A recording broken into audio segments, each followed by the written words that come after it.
이 새벽에 우리에게 주시는 하나님의 말씀은 구약성경 전도서 10장 12절부터 20절까지의 말씀입니다. 제가 가지고 있는 성경책으로 구약성경 958쪽에 있습니다. 하나님의 말씀을 받들어 읽겠습니다.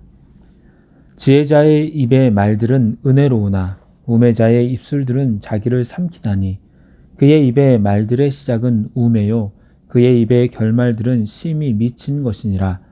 우매한 자는 말을 많이 하거니와 사람은 장래의 일을 알지 못하나니 나중에 일어날 일을 누가 그에게 알리리요.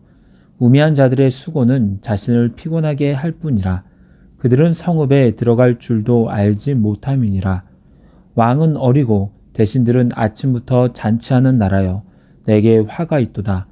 왕은 귀족들의 아들이요 대신들은 취하지 아니하고 기력을 보하려고 정한 때에 먹는 나라여 내게 복이 있도다. 게으른즉 석가래가 내려앉고 손을 놓은즉 집이 새느니라. 잔치는 희락을 위하여 베푸는 것이요 포도주는 생명을 기쁘게 하는 것이나 돈은 범사에 이용되느니라. 심중해라도 왕을 저주하지 말며 침실에서라도 부자를 저주하지 말라.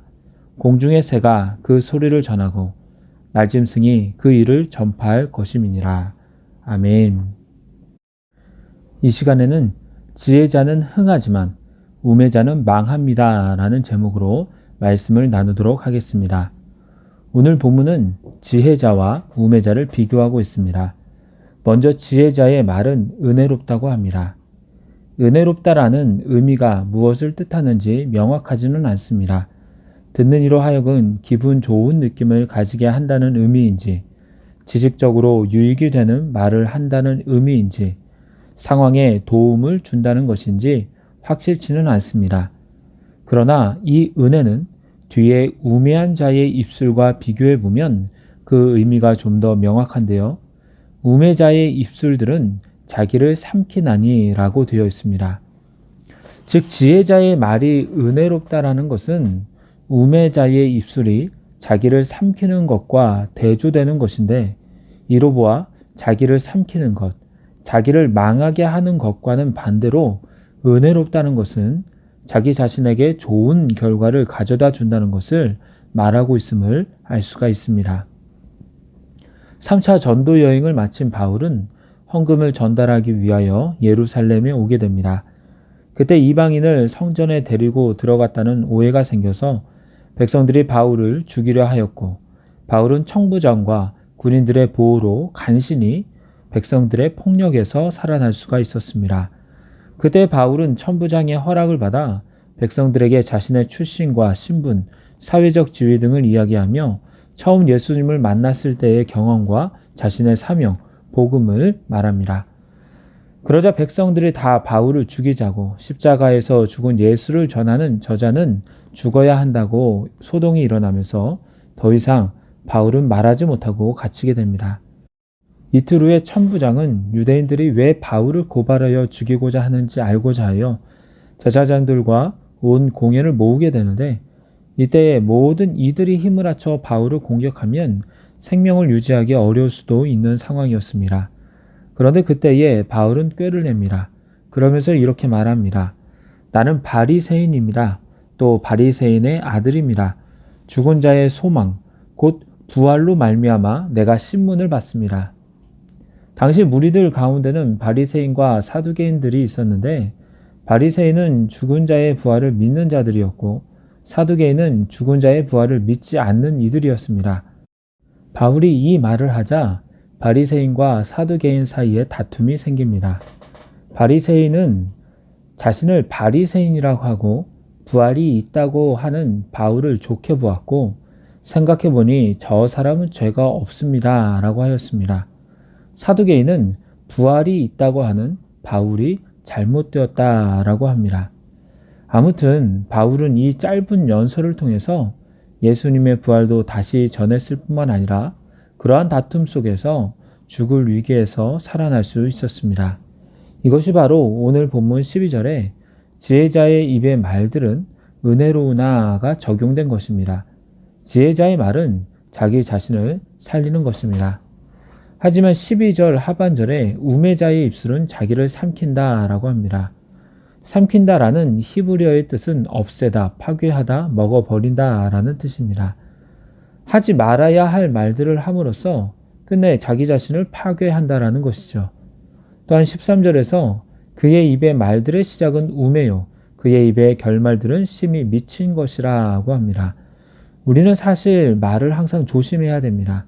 안 그러면 그 말로 인해 자신의 재산과 생명이 피해를 볼 수 있습니다. 또한 14절에서는 우매한 자는 말을 많이 한다고 합니다. 왜 우매한 자가 말을 많이 합니까? 그것은 장래일을 알지 못하기 때문입니다. 세상의 모든 일들은 하나님의 계획 속에 일어나게 됩니다. 하나님의 허락 없이는 참새 한 마리도 그냥 팔리는 경우가 없지만 짧은 인생뿐이요. 지혜의 한계가 있는 인간은 하나님의 계획을 온전히 알 수 없습니다. 그러기에 내 생각 속에서 장래일을 얘기한다고 할 때 자기 자신도 모르는 일들에 대한 말들을 하면 할수록 실수할 가능성이 높아진다는 것입니다. 그러면 어떻게 해야 합니까? 말을 줄이고 하나님이 인생의 모든 일들을 주관하신다는 것을 인정하며 기도해야 합니다. 하나님이 어떠한 방향으로 이끄시기를 원하시는지, 그리고 우리는 어떻게 주님의 일들을 이루는 데 쓰임받아야 하는지 기도하며 행동해야 할 것입니다. 지금까지 우매한 자의 특징을 정리하면서 그들은 우매한 것을 말할 뿐만 아니라 어리석은 것으로 시작해서 미친 것으로 끝이 난다고 하였습니다. 그래서 자기 자신을 삼키며 망하게 합니다. 또한 장래일을 알지 못하는데 하지 말아야 할 말들을 많이 함으로 그러므로 실수하게 되고 잘못한 말을 할 때가 많이 있다는 것입니다. 사실 오늘 본문의 말씀만 가지고는 지혜를 모두 논하기에는 한계가 있습니다. 본문에는 잠언에서처럼 어떤 말이 지혜로운 것이고 어떤 말이 우매한 것인지 옳고 그른 것에 대한 기준이 나오지 않습니다. 기준이 있어야지 말할 때 조심하면서 지혜롭게 할 텐데 무조건 조심하라고 한다면 매우 단편적 부분입니다. 15절에서도 마찬가지입니다. 어떤 일에 대한 노력, 수고가 악하고 어리석은 행동인지 잠언에서는 선악의 기준을 구체적으로 제시하지만 전도서에서는 다만 우매한 자들의 수고는 자기 자신을 피곤하게 한다고 합니다.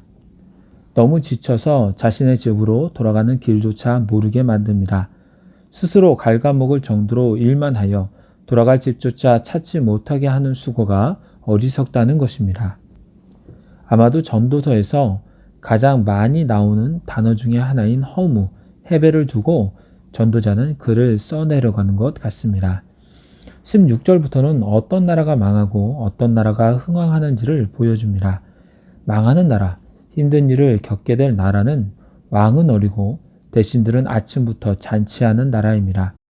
이러한 나라는 18절에서 게으른즉 석가래가 내려앉고 손을 놓은즉 집이 새느니라 라는 말씀을 통해 망할 수밖에 없음을 강조하고 있습니다. 인격적으로 성숙하지 못하고 일을 처리하는 능력과 자질이 부족할 때 이를 어리다라고 합니다. 이런 어리고 어리석은 왕과 국사를 바르게 이끄는 것에 집중하지 않고 쾌락을 즐기고 노는 데에 정신 팔린 대신들이 다스리는 나라는 불행할 수밖에 없습니다. 왜냐하면 지도자의 관심이 백성들에게 있어야지 백성들을 향한 올바른 정책이 나올 텐데 저들의 관심은 오직 자기 자신들의 정욕에만 있기 때문입니다. 그러면 나라는 잘못된 길로 갈 수밖에 없습니다. 반대로 흥왕하는 나라는 왕이 귀족들의 아들이요 대신들이 취하지 않고 기력을 보호하려고 정한 때에 먹는 나라입니다. 귀족의 아들이라는 것은 혈연적으로 귀족 가문 출신임을 나타내는 것일 수도 있지만 자유인의 아들이라는 의미도 있습니다. 이는 어린 왕, 정신적으로 성숙하지 못하여 여러모로 흔들리는 왕에 대조하여 쓰인 표현입니다. 대신들의 말에 좌로나 우로나 치우치지 않고 자기 판단력을 가진 정신적 자유인인 왕이 있고 국사를 바르게 이끌려고 기력을 더하기 위해 먹으면서 나라를 생각하며 판단하고 말할 수 있는 대신들이 있는 나라는 복이 있다는 것입니다.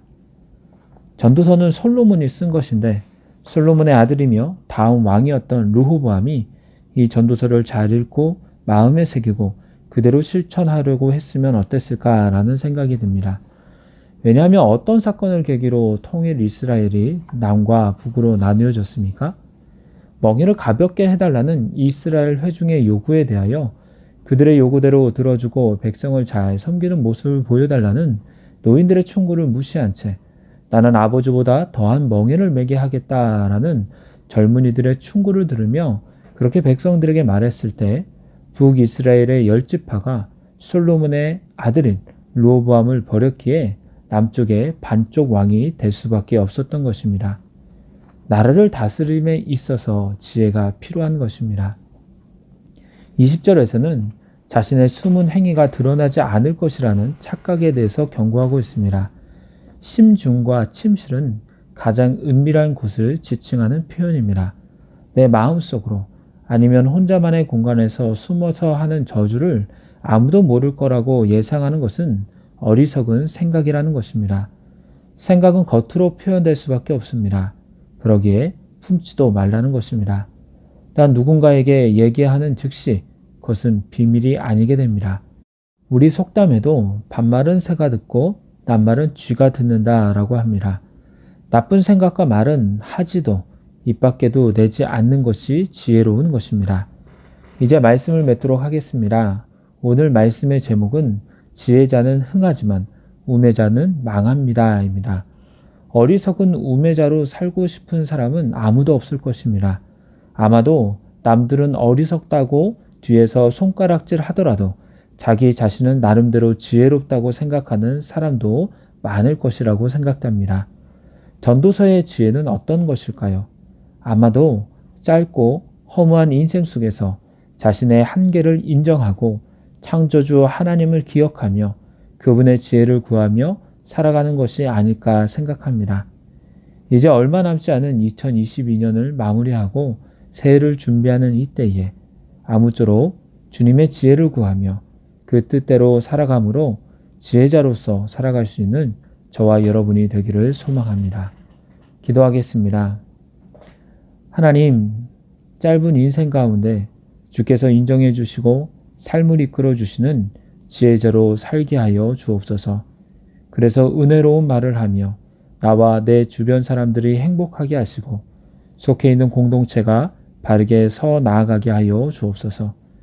저희들의 생각과 말과 행동을 늘 지켜 주시옵소서. 예수님의 이름으로 기도드리옵나이다. 아멘.